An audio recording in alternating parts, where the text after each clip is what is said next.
The U.S. ambassador to the UK has said he expects Donald Trump to go ahead with a working visit to the UK in the new year, despite a recent Twitter row with Theresa May over the terror threat posed by Muslims in the UK.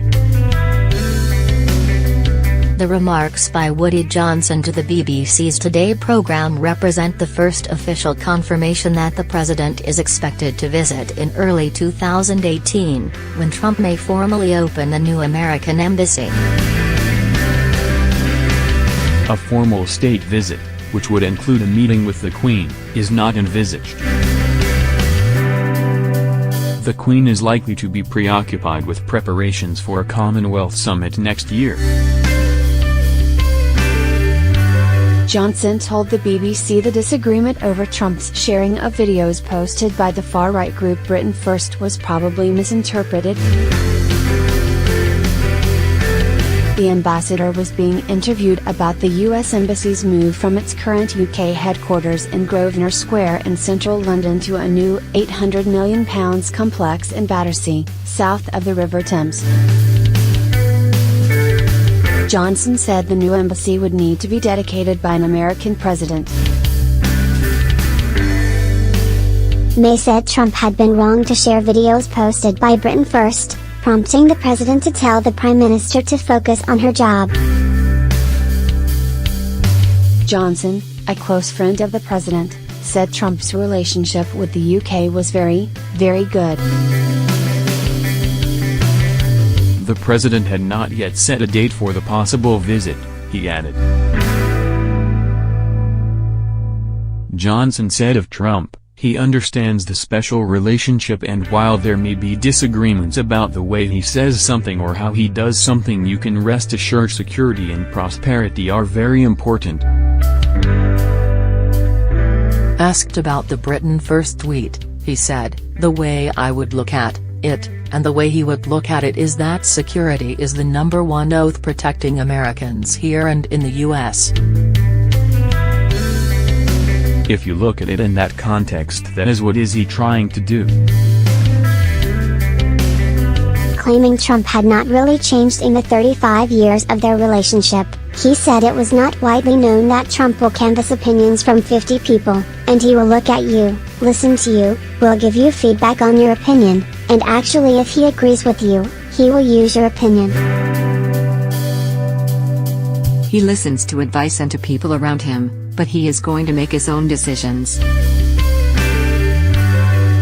The UK government has found itself in a series of disagreements with Trump over climate change, the Iranian nuclear deal, and the imposition of tariffs on the plane and train manufacturer Bombardier. Harold Wilson's falling out with President Lyndon Johnson over Vietnam was probably the last time there has been as big a wedge between the two countries. In June, Trump criticized the London mayor, Sadiq Khan, for his response to the London Bridge terror attack, misquoting Khan's message to Londoners not to be alarmed by the increased presence of armed police. There may be disagreements of how Mr. Trump says something, or how he does something, Johnson said. He wants to protect Americans. He is not going to be namby-pamby about it. I mean, he is going to come out. He is probably going to take some chances, and maybe he will ruffle feathers. The ambassador insisted the security alignment between the two countries remained intact. Speaking of May's visit to the Oval Office in January, Johnson said, the Prime Minister was his first visitor, the first official foreign leader to visit. After a Downing Street spokesman said he had been wrong to do so, the president hit back, telling May to focus on destructive terrorism in the UK. Trump tweeted, "Don't focus on me, focus on the destructive radical Islamic terrorism that is taking place within the United Kingdom. We are doing just fine." Trump has previously told May that he did not want to come on a state visit if there were large-scale protests, but the chances of such protests not going ahead during any visit are minimal. The House of Commons Speaker, John Bercow, has said the president would not be welcome to speak to both houses of parliament, an honor typically given prestigious overseas politicians. UK diplomats privately acknowledged that a state visit offered by May 7 days after his inauguration was premature, believing the UK government was yet to understand the extent to which the current occupant of the White House marks a break from all previous Republican presidents.